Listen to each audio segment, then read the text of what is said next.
NCERT के सारी important lines, NCERT में जो भी थियोरेटिकल पॉइंट्स दिए होते हैं, जैसे अगर कोई बॉन्ड है उसकी बॉन्ड लेंथ तुम्हें दी है, कोई बॉन्ड एंगल दिया हुआ है तुम्हें, ये सारी चीजें, ये सब चीजें इसमें इंक्लूडेड है। कैसे होता है, ठीक है, मैकेनिज्म ये रहा। उसके बाद हम आते हैं पॉइंट्स पर, उसके कुछ थियोरेटिकल पॉइंट्स की। एनोड पे क्या निकलता है, ये तुमने क्वेश्चंस देखे होंगे, है ना। जब भी तुम कॉलेज की बात करते हैं, हम इलेक्ट्रोलाइसिस में बहुत इंपॉर्टेंट होता है, एनोड पे क्या निकलता है, कैथोड पे क्या निकलता है, लेकिन किसी भी वन शॉट में क्लियरली नहीं बताते। तीनों की एनसीईआरटी का जब इंट्रोडक्शन तुम पहला पेज खोलते हो, उसमें तुम्हें ये तीन इंपॉर्टेंट कुछ चीजें हैं जो दिखती हैं, जो मोस्ट ऑफ द टाइम्स तुम इग्नोर कर देते हो, लेकिन यही क्वेश्चंस हैं जो बाद में तुम्हारे मेंस में असर्शन रीजन बनकर आते हैं।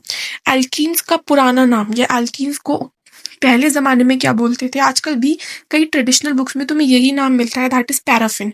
अब तुमसे वो पूछ लेगा पैराफिन की इनमें से कौन सी प्रॉपर्टीज़ है, तुम्हें पैराफिन ही नहीं पता, तुम सोच रहे हो आउट ऑफ सिलेबस का क्वेश्चन है, बट ये एनसीईआरटी में लिखा है कि एज जिसकी भी प्रिपरेशन कर रहे हो, पहले प्रिपरेशन होगी, उसके बाद नोट्स में तुम्हें दिखेंगी उसकी फिजिकल प्रॉपर्टीज़, और फिर तुम्हें दिखेंगी उसकी केमिकल प्रॉपर्टीज़, और जो जो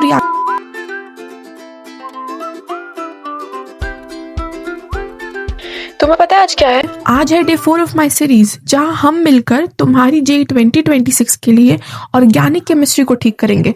nomenclature, GOC, isomerism, name, reactions, सब कुछ कवर करने के बाद आज मैं तुम्हारे साथ अपने हाइड्रोकार्बन के नोट्स शेयर करूंगी।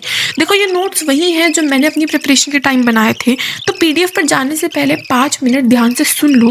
पहले तुम अच्छे से सुनकर जाओ हर टर्म का, हर टॉपिक का मतलब, ताकि पढ़ते टाइम तुम्हें कोई प्रॉब्लम ना हो और तुम इन नोट्स का बेस्ट निकाल सको। Number 3, page number 4, and that is it. 4 pages में तुम्हारा पूरा हाइड्रोकार्बन कवर हो जाएगा। So this is a very very good resource, और अगर तुम इस रिसोर्स को अच्छे से फॉलो करते हो तो तुम्हारा क्या क्या कवर हो जाएगा इसमें मैंने एनसीईआरटी के सारी इंपॉर्टेंट लाइंस, एनसीईआरटी में जो भी थियोरेटिकल पॉइंट्स दिए होते हैं, जैसे अगर कोई बॉन्ड है उसकी बॉन्ड लेंथ तुम्हें दी है, कोई बॉन्ड एंगल दिया हुआ है तुम्हें, ये सारी चीजें, ये सब चीजें इसमें इंक्लूडेड है, ठीक है। और उसके अलावा एल्केन्स, ये रहा तुम्हारा एल्केन्स की सारी reactions, Kolbe, Wurtz, Frankland, soda lime decarboxylation, ये सब, उसकी फिजिकल प्रॉपर्टीज़, केमिकल प्रॉपर्टीज़ में जो रिएक्शंस होती है, कंबशन हो गया। NBS क्या होता है, ये हैलोजिनेशन का मैकेनिज्म तक मैंने सब कुछ लिखा हुआ है इसमें, आयोडिनेशन, उसके मैकेनिज्म। फिर आते हैं एल्कीन्स पर। सिमिलरली हम एक पैटर्न फॉलो करते चलेंगे इस नोट्स में। पहले हम पढ़ेंगे एल्कीन्स को, फिर हम पढ़ेंगे एल्कीन्स, पहले हम पढ़ेंगे एल्केन, फिर एल्कीन, फिर एल्काइन। एल्केन में हम क्या पढ़ेंगे, सबसे पहले विल स्टार्ट फ्रॉम प्रिपरेशन, कैसे एल्केन बनता है, क्या क्या मेथड्स हैं, किस किस चीज़ों से वो बन सकता है।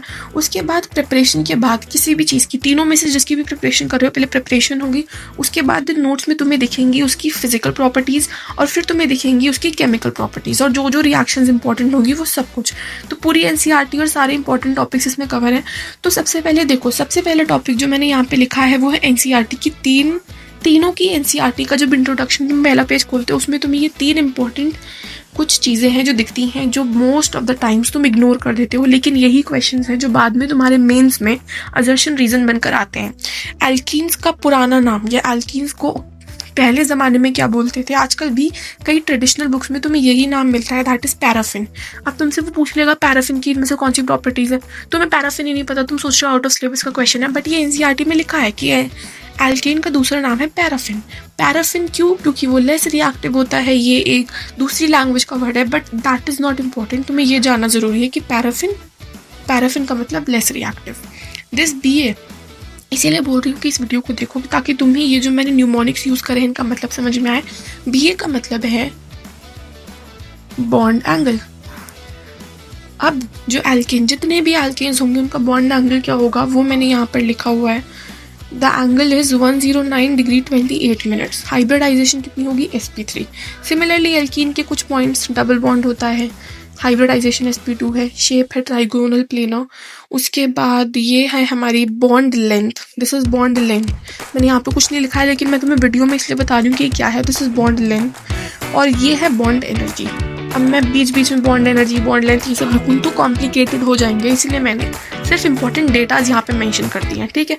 एल्काइंस की बात करें तो एल्काइंस में उसका दूसरा नाम है acetylene. This is very important. ये मेरी शिफ्ट में भी क्वेश्चन आया था कि एल्कीन्स का दूसरा नाम क्या होता है? एसिटिलीन होता है। बॉन्ड एंगल कितना होता है? 180 डिग्री का होता है। C ट्रिपल बॉन्ड C का जो एक हमें दिखता है स्ट्रक्चर में, उसके बाद C ट्रिपल बॉन्ड C की बॉन्ड लेंथ कितनी होती है? 1.20 एंगस्ट्रॉम होती है। C2H5 का दूसरा नाम है एसिटिलीन, ठीक है। फिर एल्कीन्स, यहाँ से हम एल्केन स्टार्ट करें, उसकी प्रिपरेशन क्या क्या है? हाइड्रोजनेशन से कैसे होती है, उसका मैकेनिज्म कैसे होता है, क्यों ऐसा होता है, ये तक लिखा है कि बॉन्ड एनर्जी ज़्यादा होती है तो वहाँ से एक्टिवेशन एनर्जी बढ़ जाती है तो हम कैटलिस्ट यूज़ करते हैं, मैकेनिज्म क्या होता है। एल्कीन जो है, जो कि प्लेनर शेप का है, वो मेटल पर आता है और फिर वहाँ से बॉन्ड जो है वो टूटता है, हाइड्रोजन हाइड्रोजन का बॉन्ड टूटता है, एल्कीन का बॉन्ड टूटता है और एल्कीन और हाइड्रोजन के बीच का बॉन्ड बनने लगता है। क्या क्या है इसकी प्रॉपर्टीज़ है। सिन एडिशन होता है, hydrogenation is a surface phenomena. Surface phenomena का मतलब है सरफेस पर ये फिनोमिना हो रहा है, ठीक है। वेरी इंपॉर्टेंट, जहाँ पे मैंने ये वेरी इंपॉर्टेंट मेंशन किया है तुम समझ जाना, ये बहुत आने के चांसेस हैं। हाइड्रोजनेशन का जो रेट है डिपेंड्स ऑन स्टेरिक क्राउडिंग, जितनी ज़्यादा स्टेरिक क्राउडिंग होगी उतना स्लो तुम्हारा हाइड्रोजनेशन का प्रोसेस होगा। कैटलिस्ट हेट्रोजीनियस होते हैं, ये सारे कैटलिस्ट जो तुमसे क्वेश्चन में दिए जा सकते हैं वो सब यहाँ पे मैंने मेंशन कर दी है। उसके बाद सिन एडिशन क्या होता है, क्योंकि मैंने यहाँ पे लिखा था कि जो सिन एडिशन होता है, यहाँ पे जब हम हाइड्रोजनेशन की बात करते हैं सिन एडिशन के थ्रू हाइड्रोजनेशन होता है। तो सिन एडिशन में होता क्या है, दो ग्रुप्स यहाँ से आ रहे हैं, सिमिलर ग्रुप्स ऑपोजिट साइड से आ रहे हैं। सेम साइड से जब आते हैं तो सिन एडिशन होता है। यहाँ पे लिखा है groups add from same side, या तो सेम साइड से ग्रुप ऐड हो सकते हैं या ऑपोजिट साइड से। अगर ऑपोजिट से होते हैं तो हैंड भी सेम साइड से होते हैं। सिंपल लैंग्वेज में बहुत अच्छे से मैंने एक्सप्लेन करा हुआ है। फिर यहाँ पे जो हम स्टीरियो में पढ़ते हैं कई सारी चीज़ें, यहाँ पे स्टीरियो वाली भी इंक्लूडेड है।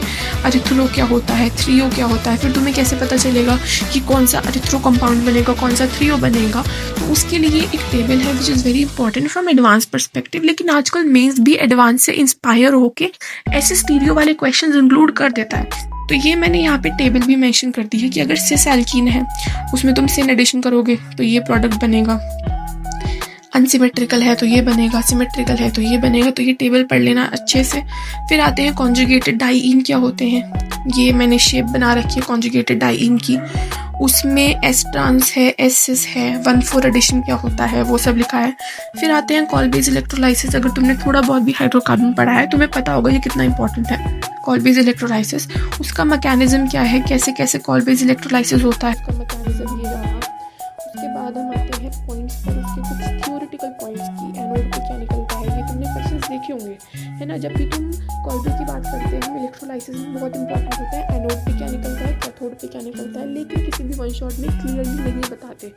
लेकिन मैंने अपने नोट्स में बहुत अच्छे से लिखा है कि हाइड्रोजन किस पे निकलेगा, एनोड पे, कार्बन डाइऑक्साइड कैथोड पे, NaOH प्रोड्यूस होगा, pH ज़्यादा है, बेसिक है, CH4 नहीं बन सकता इस चीज़ से।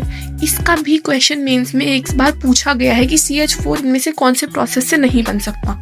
अब अगर तुम NCERT छोड़ के जाओगे, तुम्हारे पास नहीं है इतना टाइम कि तुम पहले वन शॉट देखो फिर तुम NCERT देखो फिर बैठ के नोट्स बनाओ।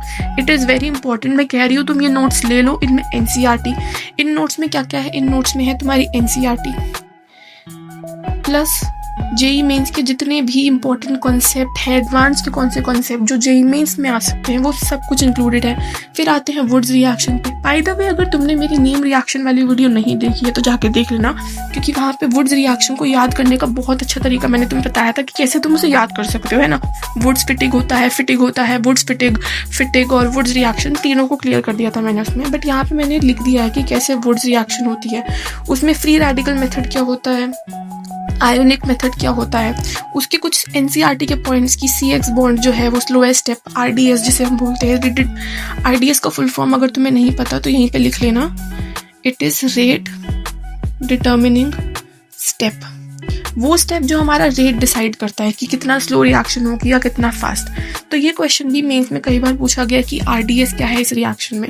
तो हर रिएक्शन जो मैंने यहाँ पर लिखी है और जिसका RDS एग्जिस्ट करता है, हमसे पूछा जा सकता है, वो मैंने यहाँ पे मेंशन कर दिया तुम्हारे लिए। हम इसको कहाँ पे यूज़ करते हैं, एल्कीन को जब हम इवन नंबर ऑफ कार्बन से बनाना चाहते हैं। एक ऐसा एल्कीन हमें फॉर्म करना है जिसमें इवन नंबर ऑफ कार्बन है, तो तुम कौन सी रिएक्शन को फॉलो करोगे, वुड्स रिएक्शन को, ठीक है। Remember, a 4 member ring is highly unstable. अगर कोई 4 मेंबर रिंग का क्वेश्चन आता है तो क्या तुम्हें ये पॉइंट यूज करना है, ठीक है। इट स्टेबलाइजेज इटसेल्फ फर्स्ट, तो तुम डायरेक्ट वुड्स रिएक्शन नहीं करवा सकते वहाँ पे, पहले तुम्हें उसको स्टेबलाइज करवाना पड़ेगा। यहाँ पे टर्शरी कभी नहीं बन सकता, टर्शरी नहीं बनेगा बनेगा क्योंकि वो कंबाइन हो जाता है और डिस्प्रपोर्शनेशन कर देता है। ये सारे एनसीईआरटी के वो पॉइंट्स हैं जहाँ से मेंस क्वेश्चन बनाता है और फिर हम कहते हैं कि ये आउट ऑफ सिलेबस है। लेकिन क्योंकि तुम एनसीईआरटी नहीं पढ़ रहे हो, तुम्हें नहीं पता एनसीईआरटी में क्या क्या है, इन नोट से बेटर इस टाइम पर कुछ नहीं है, क्योंकि इसमें एनसीईआरटी, बार बार बोल रही हूँ, एनसीईआरटी भी इंक्लूडेड है। अभी तुम पूरी वीडियो सुनकर जाना, क्योंकि मैं तुम्हें एक एक पॉइंट का मतलब समझा रही हूँ ताकि जब तुम नोट्स खोल के बैठो तुम्हें बाद में ना आना पड़े समझने के लिए इन चीज़ों को, ठीक है। फिर आते हैं फ्रैंकलिन रिएक्शन पे। फ्रैंकलिन रिएक्शन में ये रिएक्शन लिख दिया मैंने। फिर उसको एल्काइल हैलाइड से कैसे बनाते हैं ये हो गया। फिर सोडा लाइम डीकार्बोक्सिलेशन, उसकी रिएक्शन, उसके कुछ एनसीईआरटी के पॉइंट्स, कार्बन आयन इंटरमीडिएट क्या होता है, आरडीएस क्या है, रेट ऑफ रिएक्शन किस पर डिपेंड करती है, वो सब। फिर मैकेनिज्म, ये मैकेनिज्म तुम्हें बोर्ड्स में भी बहुत काम आएगा अगर तुम बोर्ड के स्टूडेंट हो। नहीं हो तो भी तुम जब मेंस में भी क्वेश्चन सॉल्व करते हो, कई बार होता है कि तुम्हें मैकेनिज्म से जाना पड़ता है, तो तुम्हें मैकेनिज्म स्किप नहीं करनी है, इसीलिए मैंने मैकेनिज्म यहाँ पे मेंशन भी करी है। नहीं तो तुम नेम रिएक्शन वाली वीडियो में जाओ, तुम्हें सारी रिएक्शन मिल जाएंगी, तुम्हें मैकेनिज्म देखने की जरूरत नहीं है। फिर आते हैं फिजिकल प्रॉपर्टीज पे। ये वो प्रॉपर्टीज हैं जो तुम्हें सिर्फ एनसीईआरटी में मिलेंगी। एल्केन नॉन पोलर होते हैं, तुमने इससे पहले कभी सुना था? नहीं सुना था। क्यों? क्योंकि तुमने एनसीईआरटी पढ़ी नहीं है, एनसीईआरटी तुम छोड़ चुके हो। लेकिन ये क्वेश्चन बोर्ड्स में, ये क्वेश्चन जेईई मेंस में आते हैं और फिर हम रोते हैं वहां जाके। तो अगर तुम्हें रिग्रेट नहीं करना है, 30 दिन बाद तुम्हारा पेपर है, अभी से इस सीरीज को, इन नोट्स को फॉलो करना स्टार्ट कर दो। कुछ बिल्कुल फ्री नोट्स है यार, तुम्हारा कुछ जा थोड़ी रहा है, तुम कुछ सीखोगे इन नोट से, है ना। उसके बाद जो भी एनसीईआरटी के पॉइंट्स हैं, बीपी का मतलब है यहाँ पर बॉइलिंग पॉइंट, ठीक है। बॉइलिंग पॉइंट किस पर डिपेंड करता है? Van der Waals force of attraction पे, which depends on surface area. Boiling point कम हो जाएगा ब्रांचिंग करने से। बॉइलिंग पॉइंट के जितने भी क्वेश्चंस आते हैं हाइड्रोकार्बन से रिलेटेड, 4 हाइड्रोकार्बन दे देगा, तुमसे पूछेगा इसको बॉइलिंग पॉइंट के ऑर्डर में अरेंज करो। अब तुम्हें समझ ही नहीं आ रहा कैसे करूं मैं, तो वो सारी चीजें तुम एनसीईआरटी पढ़ते हो तब तुम्हें समझ में आती है, और इसीलिए मैंने यहाँ पे एनसीईआरटी की सारी लाइंस मेंशन कर दी हैं। लाइटर देन हाइड्रोजन, हाइड्रोजन से कम लाइट होता है ये, ठीक है। फ्लोट्स ऑन इट, इसीलिए पानी पर फ्लोट कर जाता है। This is such and beautiful line की हाइड्रोकार्बन पानी पर फ्लोट क्यों करते हैं। अब अगर तुमसे ये क्वेश्चन पूछा जाएगा जेईई मेंस में, अगर तुम ये नोट्स छोड़ दोगे तो क्या तुम इसका आंसर दे पाओगे कि हाइड्रोकार्बन पानी पर फ्लोट क्यों करते हैं, ठीक है। C1 C4G C5 C7, अच्छा ये इसका मतलब ये है कि C1 से लेके C4, एक कार्बन से लेके 4 कार्बन तक के एल्कीन्स जो होते हैं वो G का मतलब है गैस, वो गैस होते हैं, गैसियस स्टेट में होते हैं। C5 से लेके C17 तक लिक्विड्स होते हैं, और उसके ऊपर वाले जितने भी C18 से ऊपर 18 कार्बन से ऊपर वाले जितने भी हाइड्रोकार्बन हैं वो सॉलिड होते हैं। अब तुमसे वो पूछ लेगा 4 कार्बन की चेन देके पूछेगा ये बताओ ये कौन सा हाइड्रोकार्बन है, गैस है, लिक्विड है, सॉलिड है, कैसे बताओगे? फिजिकल प्रॉपर्टीज से। वो कहाँ मिलेंगी? एनसीईआरटी में। अब या तो जाओ एनसीईआरटी पढ़ने या इन नोट्स को एक्सेस कर लो, सिंपल, ठीक है। नियोपेंटेन इज नॉट लिक्विड, यहाँ पे एक्सेप्शन भी लिखा है मैंने कि नियोपेंटेन लिक्विड नहीं होता, दो इट इज अ 5 कार्बन वाला हाइड्रोकार्बन। लिक्विड होना चाहिए अकॉर्डिंग टू दिस रूल, लेकिन एक एक्सेप्शन है, यहाँ एक्सेप्शंस भी मेंशन है, ठीक है। Molecule, this is melting point, this is boiling point, किस पर डिपेंड करता है? ये सब पे। फिर आते हैं फिजिकल प्रॉपर्टीज हो गई, केमिकल प्रॉपर्टीज पे। कंबशन रिएक्शन, एनडीएस क्या होता है, एनब्रोमोसक्सीनामाइड तुम्हें पता होगा, हैलोजिनेशन रिएक्शन, उसका पूरा मैकेनिज्म 3 स्टेप में होता है, इनिशिएशन, फिर प्रोपगेशन, फिर चेन टर्मिनेट हो जाती है, उसका पूरा मैकेनिज्म। उसके एनसीईआरटी के पॉइंट्स की आरडीएस क्या है, फ्री रेडिकल इंटरमीडिएट क्या बना है, सब्स्टिट्यूशन, कौन कौन सी रिएक्शंस यहाँ पे हो रही हैं। तुमने कई क्वेश्चंस देखे होंगे, तुम्हें एक रिएक्शन दे देगा, पूछेगा यहाँ पे क्या क्या हो रहा है, ऑक्सीडेशन हो रहा है, रिडक्शन हो रहा है, सब्स्टिट्यूशन हो रहा है, एलिमिनेशन हो रहा है। तो अगर तुम रिएक्शन पढ़ते टाइम ही, जब तुम एक कॉन्सेप्ट पढ़ रहे हो उसी के साथ ये चीज़ पढ़ लोगे, तुम्हें बहुत आसानी होगी। रेट ऑफ रिएक्शन किस पर डिपेंड करता है? इस पर टर्शरी का सेकंड, सबसे ज़्यादा टर्शरी में होगा, सेकेंडरी में सेकंड नंबर पे होगा, प्राइमरी में सबसे कम होगा। 4 कंपाउंड देगा, बोलेगा इनको अरेंज करो रेट ऑफ रिएक्शन के ऑर्डर में। तुम कैसे अरेंज करोगे? इस पॉइंट से अरेंज करोगे। रेट ऑफ रिएक्शन फ्लोरीन में ज़्यादा होता है, फिर क्लोरीन में होता है, फिर ब्रोमीन में होता है, फिर आयोडीन में होता है। ये जो सारी चीज़ें मैं बता रही हूँ, बार बार बोल रही हूँ, दिस इज़ फॉर एनसीईआरटी।